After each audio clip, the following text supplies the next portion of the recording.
back. So I've got a pork loin here. I've cut it in half. We're going to use half of this for our stir-fried pork later on this week. The second half I'm going to cut up and we'll cut that into pork chops, and we'll have that, I don't know, sometime down the road, and I'll just throw that in the freezer. So for the pork chops, just nice big pieces like that. Simple, because they're all going to be fried up. They'll be good to go. Now the pork for the stir fry, we're going to cut much thinner, okay? And the reason is that stir fry is a lot quicker cooking method at much higher heat, okay? So that's why we slice this really thin. Okay, we've got the pork broken down here, so we have the pork chops for later on, some other dinner, maybe next week or something like that. That'll go in the freezer, and then we have the pork ready for marinating.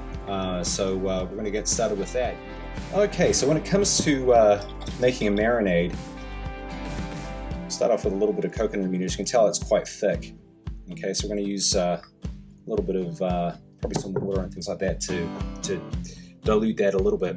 So with marinades, I like to use ground spices rather than whole spice. The whole spice is going to go in as you're cooking, like vegetables, things like that. For marinades, you want to go ground spice. So we're going to start off with a good amount of ginger in here,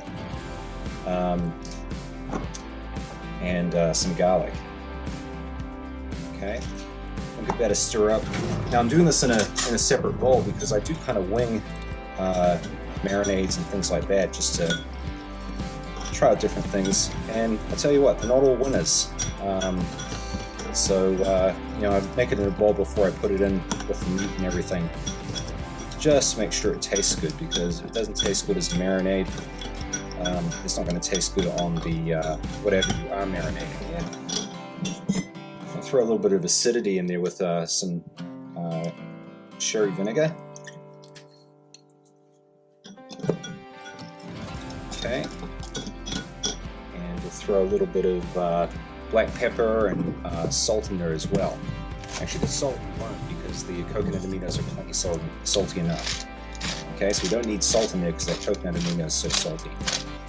And at our spice shop down the road there, we have they have Szechuan seasoning, which is basically garlic powder, onion powder, some dried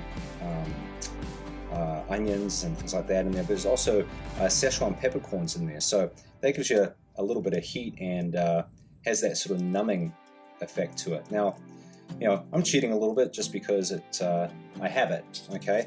But you could do the same thing. Get some dried chives, some onion powder, throw that in there as well, and Szechuan brown Szechuan peppercorns too. Okay, so I'm going to test that out without adding any water or anything to it. It does need a little bit of water just to thin it down a little bit, so I'm going to add a little bit of water in there. Okay, because I added the water in there, I do want to taste it again and see if we need to add any other spices and stuff to adjust. That's good. Actually, with the water in there, it does need a little bit of salt. Okay. All right, so we have that in there. That's pretty much ready to go.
bye.